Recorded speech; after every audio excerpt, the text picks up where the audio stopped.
مذہب اسلام کے جتنے بھی فرقے پائے جاتے ہیں ان تمام فرقوں میں واحد ایک مسئلہ موت کا ایسا ہے جس پہ کوئی بھی اختلاف نہیں ہے۔ نماز کے پڑھنے میں اختلاف ہے، روزے کے اوقات میں اختلاف ہے، زکوٰۃ کے نصاب میں اختلاف ہے، حج کے احکامات میں اختلاف ہے۔ واحد مسئلہ موت ایسا ہے جس پہ سارے متفق ہیں۔ بلکہ میں یہاں فرقوں کی بات نہ بھی کروں تو ٹھیک ہے، ادیان عالم کو بھی کوئی اختلاف نہیں ہے، کسی مذہب کو بھی کوئی اختلاف نہیں۔ یہ سارے ہی مانتے ہیں کہ موت ایک ایسی حقیقت ہے جس کا سامنا ہر کسی نے کرنا ہے۔ مر وہ بھی جاتے ہیں جو اللہ کو نہیں مانتے،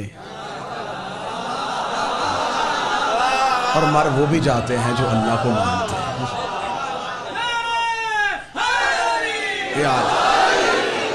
موت کے پنجے سے کوئی بشر بچ نہیں سکا۔ مٹے نامیوں کے نشان کیسے کیسے، زمین کھا گئی آسماں کیسے کیسے۔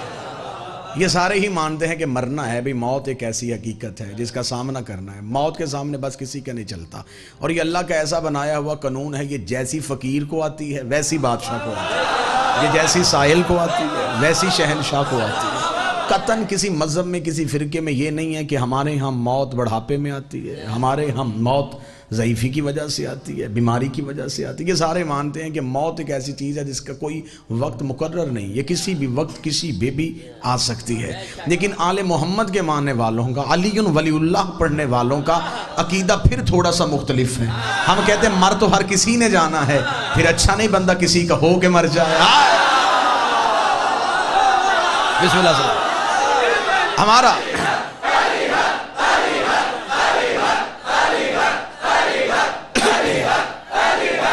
بسم اللہ بسم اللہ بسم اللہ۔ مرنا تو ہر کسی نے ہے، موت تو حقیقت ہے، مرنا تو ہے، کسی کے ہو کے مر جائے۔ ہمارا موت کے معاملے میں عقیدہ، ہم موت سے ڈرتے نہیں، ہم تو موت کو ڈھونڈتے ہیں۔ میں نے اصالِ ثواب کی مجلسوں میں خاموش مجمع دیکھے کہ موت سے ڈرایا جاتا ہے، ہم لطف لیتے ہیں موت کے۔ اب یہ ملتان ہے، ادب کی دھرتی ہے، اور مدینہ الاولیاء میں ہوں، سطر یہاں پہ لفظ ضائع نہیں ہوگا۔ میرے نزدیک موت کسے کہتے ہیں؟ جب شنید علی دید علی میں بدل جائے اسے موت کہتے ہیں۔ آیا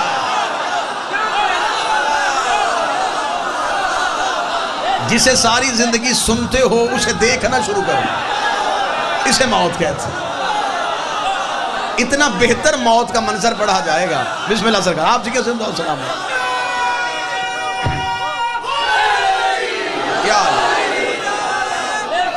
بسم اللہ سرکار، اتنا بہترین موت کا تصور پڑھا جائے گا کہ آپ کو موت سے محبت ہوگی، مسکرا کے آپ موت سنیں گے۔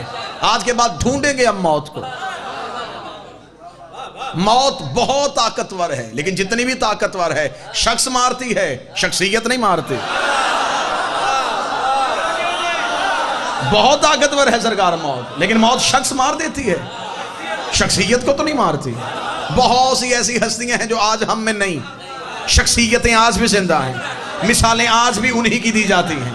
جہاں محفل میں تذکرہ ہو شخصیت زندہ ہو جاتی ہے، اس کا مطلب موت شخص لے گئی، شخصیت نہ لے کے جا سکی۔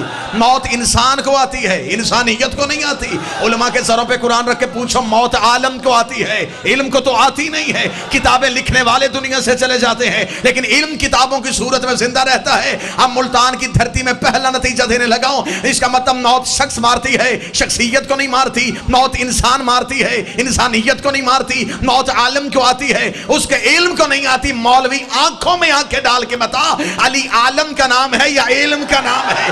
علی عالم کو کہتے ہیں یا علم کو کہتے ہیں؟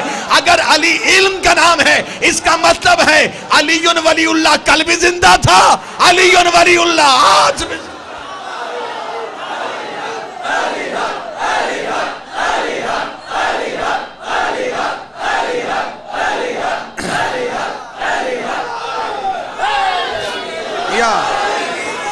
بسم اللہ سے بسم اللہ سے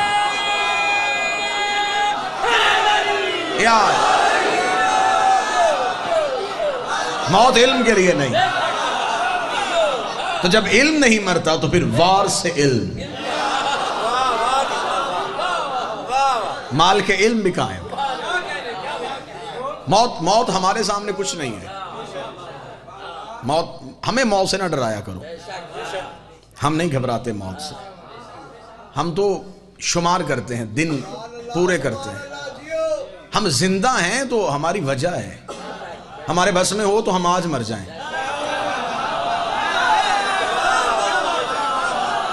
مولا کی قسم، جو عقیدہ سننے والے بندے بیٹھو، میرے بس میں ہونا کہ قبر میں علی آتے ہیں، میں اب بھی اپنی سانسیں ختم کروں کہ سفر تو پورا ہو، جلدی جلدی منزل تک تو پہنچوں. سانسیں ہیں تو صرف اس لیے ہیں کہ زندہ ہیں، کوئی آ رہا ہے.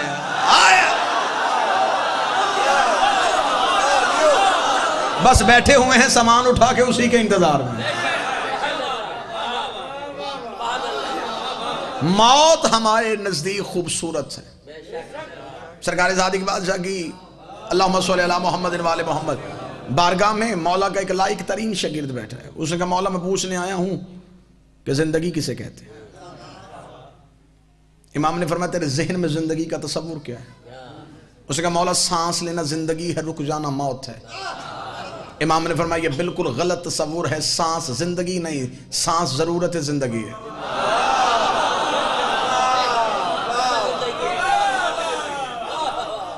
سانس زندگی نہیں، حرکت زندگی نہیں، جمود موت نہیں.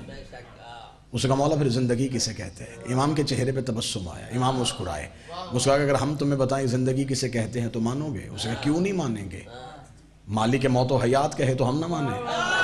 آپ بتائیں زندگی کسے کہتے ہیں؟ امام نے کہا سن، جسے تو موت کہتا ہے اسے ہم زندگی کہتے ہیں. جسے تو زندگی کہتا ہے اسے ہم موت کہتے ہیں. امام جملہ کہنے کے بعد خاموش ہوئے اور سائل دیکھ رہا ہے. اس نے کہا مولا آپ نے کہہ دیا، میں نے تسلیم کر لیا. مولا آگے یہ پیغام پہنچاؤں گا، دلیل تو دیجئے. زندگی موت، موت زندگی، بالکل ہی آپ نے تو متضاد پلٹا دیا. امام نے فرمایا ابھی تمہیں دلیل دیے دیتے. تو بتا جب تو دنیا میں آیا تو کیا کر رہا تھا؟ اس کا مالک صرف میں ہی نہیں، جو بھی آتا ہے وہ روتا ہے. امام نے کہا رونے کی وجہ بتا، کیوں رو رہا تھا؟ اس کا شعور کی آنکھ تو کھلی نہیں تھی، مجھے کیا پتا میں کیوں رو رہا تھا. امام نے فرمایا ہم تمہیں بتائیں کہ تم کیوں رو رہے تھے.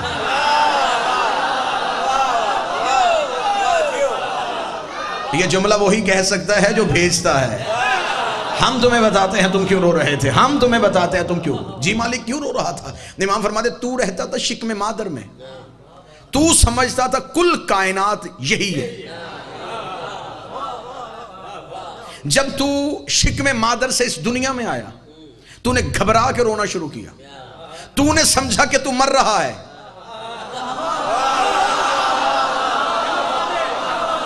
تیری کائنات ہی شکم مادر، تو گھبرا گیا، تو مر رہا ہے. گھر والے خوش ہو رہے تھے، تو پیدا ہو رہا ہے. امام فرماتے جب یہاں سے تو اس عالم کی طرف منتقل ہوگا. جیسے اس دنیا کے سامنے شکم مادر ہے، ویسے ہی اس کائنات کے سامنے یہ دنیا ہے. جب تو یہاں سے ادھر منتقل ہوگا تیرے گھر والے رو رہے ہوں گے تو مر رہا ہے، ہم خوش ہو رہے ہوں گے اب زندہ ہو رہا ہے.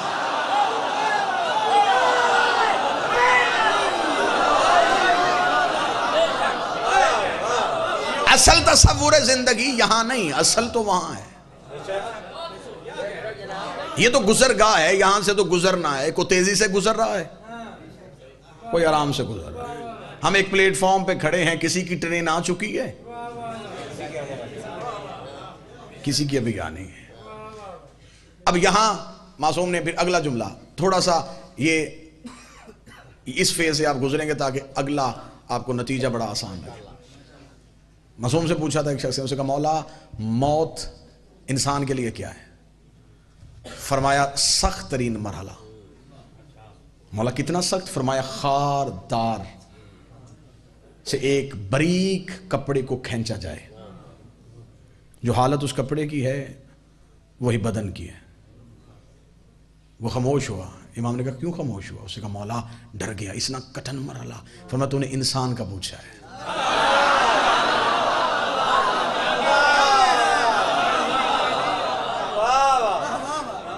مومن کا نہیں پوچھا، مالک مجھے میرا بتائیں میرے لیے موت کیا ہے۔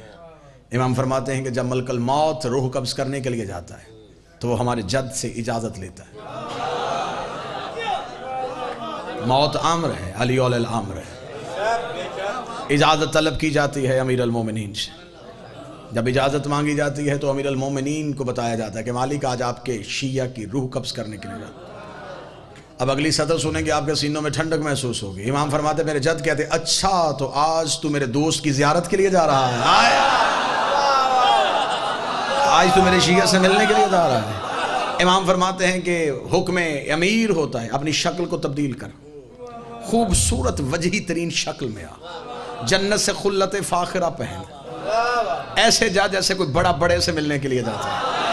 اب موت سنانے لگا ہوں کہ موت کیا ہے، جس سے لوگ گھبراتے ہیں، جس سے لوگ ڈرتے ہیں۔ امام فرماتے ہیں وہ خلت فاخرہ پہنتا ہے، جنت کی خوشبو لگاتا ہے، بہترین شکل کو تبدیل کرتا ہے، اس مرد مومن کے قدموں کی طرف آگے کھڑا ہو جاتا ہے، مرد مومن کے قدموں کی طرف آ کے وہ اپنے پروں کو مرد مومن کے پاؤں کے تلووں کے ساتھ مس کرتا ہے۔ امام فرماتے ہیں مرد مومن اپنے پاؤں کی طرف دیکھتا ہے، جو ہی قدموں کی طرف دیکھتا ہے تو ملک الموت اپنے پروں کو جوڑ کے آسمان کی طرف اشارہ کرتا ہے۔ آسمان کی طرف اشارہ کرنا ہوتا ہے یا وہ مرد مومن قدموں کو دیکھ کے اپنی آنکھوں کو آسمان کی طرف لے کے جاتا ہے، جو ہی اس کی آنکھ کی پتلیاں آسمان کی طرف جاتی ہے تو ہم 12 حجابات ہٹا کے اسے اپنے چہرے دکھاتے ہیں۔ جب ہم اپنے چہرے دکھاتے ہیں اس کے چہرے پہ ایک بھینی سی مسکراہٹ آتی ہے، وہ دوبارہ ملک الموت کا چہرہ دیکھتا ہے، ملک الموت اس کے قدموں میں پر رکھتا ہے، اگر تو چاہے تجھے تیرے مالکوں تک چھوڑاؤں۔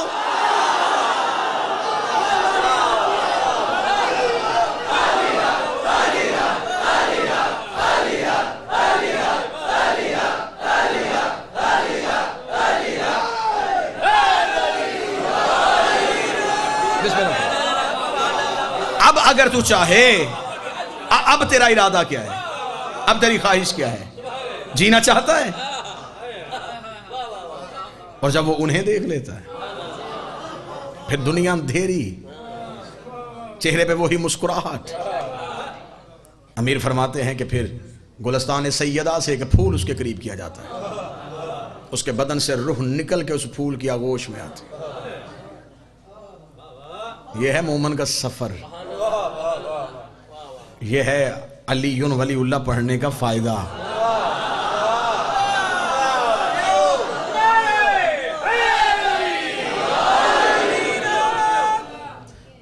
جہاد ہے اس بندے کا اس دور میں جو اس 2019 میں علی ولی اللہ پڑھ رہا ہے۔ بسم اللہ، چاروں طرف سے خطرات، دشمن پھر دشمن۔ نا میں نے کبھی زندگی میں نہیں کہا اپنے تھے ہی نہیں۔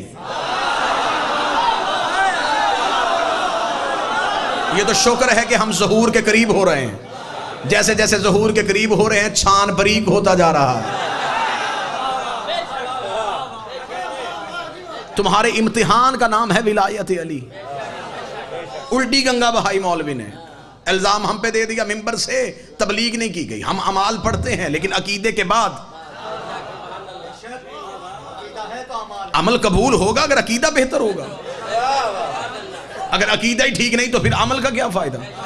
پہلے عقائد بہتر کرو، پہلے عقیدے ٹھیک کرو، اعمال خوبصورت ہوں گے عقیدے کی وجہ سے۔ انسان کے مرنے کے بعد پہلی منزل قبر آتی ہے۔ کوئی مولوی مجھے اپنا بیگانہ یہاں سے لے کے حوضہ علمیہ تک سر پہ قرآن رکھ کے بتائے کہ قبر میں اعمال کا حساب ہوگا، قبر میں نمازیں دیکھی نہیں جائیں گی، روزے پوچھے نہیں جائیں گے، زکوٰۃ گنی نہیں جائے گی، حج کا حساب ہی نہیں ہوگا۔ قبر میں پوچھا جائے گا صرف عقیدہ،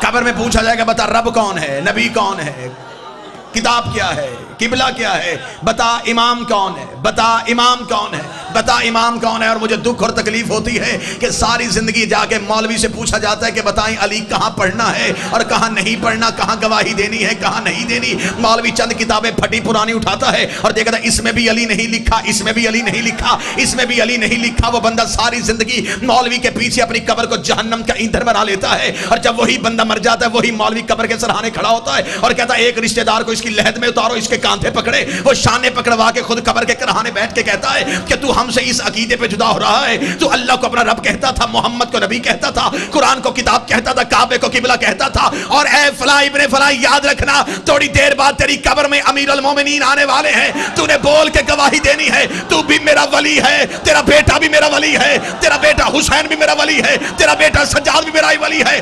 اس وقت مولوی کا گریبان پکڑ کے پوچھنا، زندگی میں ایک کی گواہی نہیں دینے دیتا تھا، قبر میں 12 کی کیوں دلوارا؟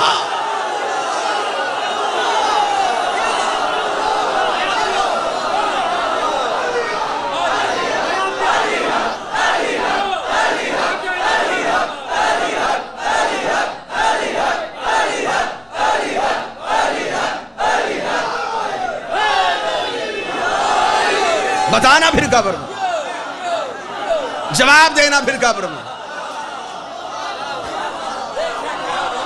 پھر حق یہ بنتا نا قبر کے سرحانے تلقین میت پڑھتے ہوئے کہو تیری مرضی ہے، گواہی دینا یا نہ دینا، وہاں کہتے یہ دینی پڑے گی۔ قبر میں پوچھا گیا ہے عقیدہ، قیامت والے دن پوچھے جائیں گے اعمال، قیامت والے دن سب سے پہلا سوال نماز کا ہوگا، لیکن بروز قیامت اس سے پہلے کمرہ امتحان ہے جسے قبر کہتے ہیں۔ قبر میں اعمال نہیں پوچھے گئے، قبر میں عقیدہ پوچھا جائے گا۔ اس میں بحث کرنا چاہو مباحثے کے لیے تیار ہوں، مناظرہ کرنا چاہو مناظرے کے لیے تیار ہوں، مباہلہ کرنا چاہو تو مباہلے کے لیے تیار ہوں۔ مجھے آل محمد کی عزت کی قسم ہے، قیامت کو نماز اسی کی دیکھی جانی ہے جس کا قبر میں عقیدے والا جواب ٹھیک ہو۔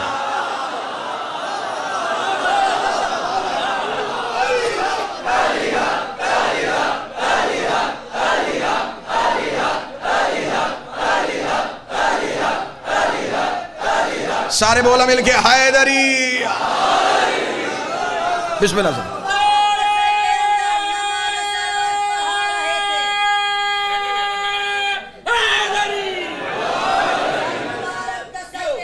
نماز سرور پڑھا رہے تھے، حضور آگے صحابہ پیچھے، یہ فرض اپنا نبھا رہے تھے۔ ایسے ہی ماحول سے شبیر مسکراتے آ رہے تھے، حسین پشتے نبی پہ بیٹھے، یہ کل جہاں کو دکھا رہے تھے، یہ کل جہاں کو بتا رہے تھے۔ ملے گی جنت پیے گا کوثر، اسی کو معاشر میں چین ہوگا، نماز اس کی قبول ہوگی اور جس کے دل میں حسین قبر میں صرف عقیدہ پوچھا گیا۔ جو نوجوان طالب علم اسٹوڈنٹ میرے دوست تشریف فرما ہیں، کمرہ امتحان میں جو کوسچن پیپر آتا ہے اس میں لکھا ہوتا ہے پہلا سوال لازمی ہے، باقی 5 میں سے 4 کر لیں، علی لازمی ہے۔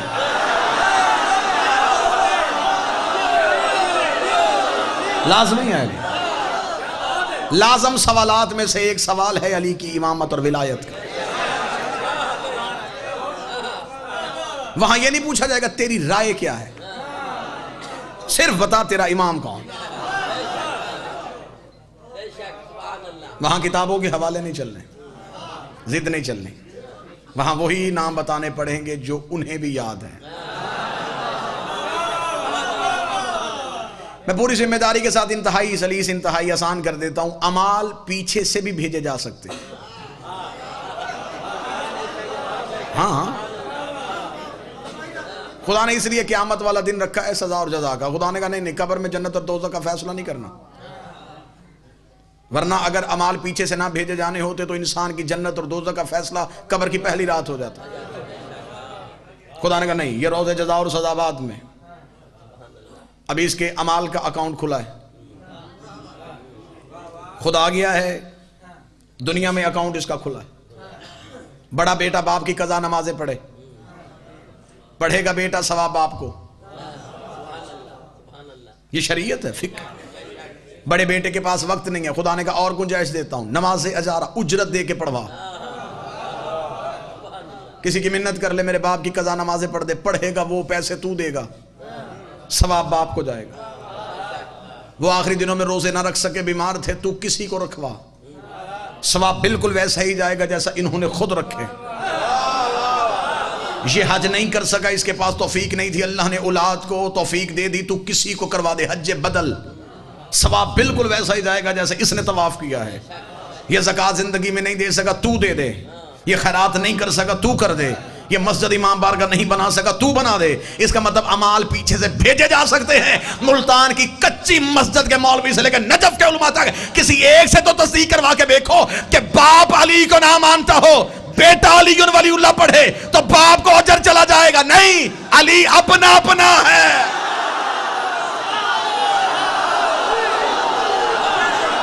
ولایت علی پیچھے سے نہیں بھیجی جا سکتی، علی ولی اللہ پیچھے سے نہیں بھیجا جا سکتا۔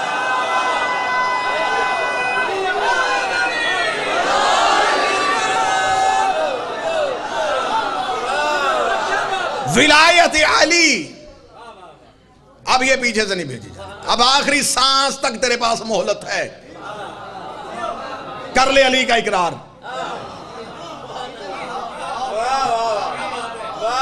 ہم چھوٹی چھوٹی چیزیں اکٹھی نہیں کر رہے، ہمیں پتا ہے جس کے پاس علی ہے آتش جہنم اس پہ حرام ہے۔ سینکڑوں احادیث مذہب کی مستند کتابوں سے پڑھنے کے لیے تیار ہوں، حرام ہے آتش جہنم اگر تمہارے دل میں علی ولی اللہ ہے۔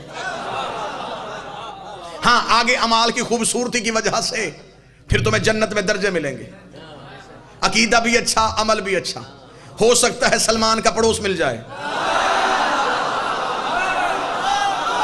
ابو ذر کی گلی میں کہیں مقداد کے پہلو میں چلے جاؤ، جیسے جیسے اعمال برے ہوتے گئے ویسے ویسے جنت میں درجے بھی تبدیل ہوتے گئے۔ جنت بھی ایک نہیں، جنتیں بھی 7 ہیں، جہنم بھی ایک نہیں، جہنم میں بھی 7 ہیں۔ خدا نے 7 جنتیں بنائی ہیں، 7 جہنمیں بنائی ہیں۔ جنت کے مختلف بلاک ہیں، سب سے وی آئی پی جو بلاک ہے، معصوم کی حدیث ہے، فرمایا جو سب سے اعلیٰ جنت ہے وہ صرف اس میں وہی رہیں گے جو سیدہ کی دعا والے ہیں۔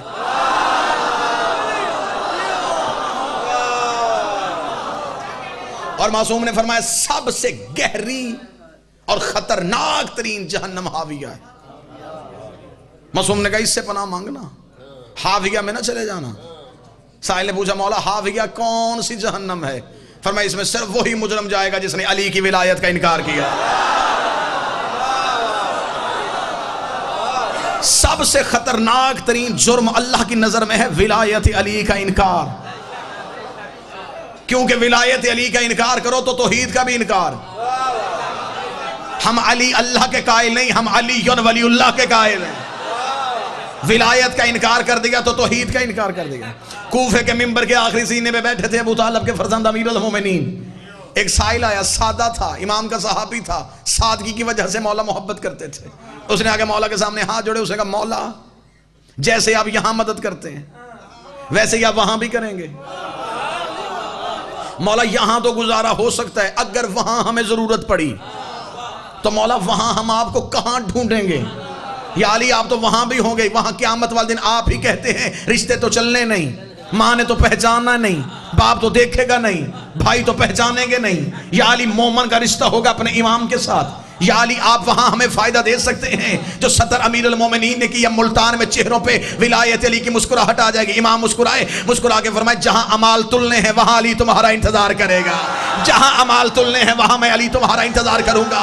اس نے کہا مولا وہ امال جہاں تلنے ہیں وہاں اگر آپ ہوگے، مولا بتائیں دائیں کھڑے ہوں گے یا بائیں کھڑے ہوں گے، تخت پہ بیٹھے ہوں گے یا نورانی حصار میں ہوں گے؟ امام نے فرمایا دائیں بائیں ڈھونڈنے کی ضرورت ہی نہیں، انا صاحب المیزان، ترازو ہی علی کے ہاتھ میں ہوگا، تول ہی علی رہا ہوگا۔ اس نے کہا مولا اگر آپ تول رہے ہوں گے تو پھر آپ تو عادل ہیں، آپ تو عدل کریں گے۔ اگر ہمارے گناہوں کی تعداد زیادہ ہو گئی، نیکیوں کی تعداد کم ہو گئی، آپ عدل دیکھیں گے یا ہماری محبت دیکھیں گے؟ فرمایا ہوگا تو عدل ہی، کیونکہ وہ یوم عدل ہے۔ اگر ہم نے تمہارے گناہوں کی تعداد زیادہ دیکھ لی تو ہم فرشتوں سے اتنا کہہ دیں گے ایک پلڑے میں اس کے گناہ رکھ دو، دوسرے میں ہماری ولا رکھ دو۔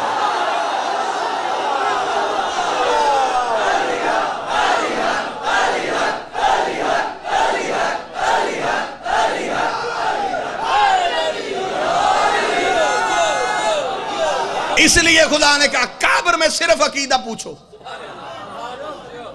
لوگوں نے ذہن میں تصور قیامت رکھا ہوا، قیامت کا میدان ہوگا تخت، معاذ اللہ ثم معاذ اللہ، تخت پہ اللہ، سامنے امتیں کھڑی ہوں گی، ہاتھوں میں نامہ اعمال، اللہ ہاتھ دے کے فیصلہ کرے گا دائیں ہاتھ میں کون سے، بائیں ہاتھ میں کون سے، پھر اللہ انصاف کرے گا کہ عدل کرے گا کہ اس کو جنت میں بھیجنا یا جہنم میں۔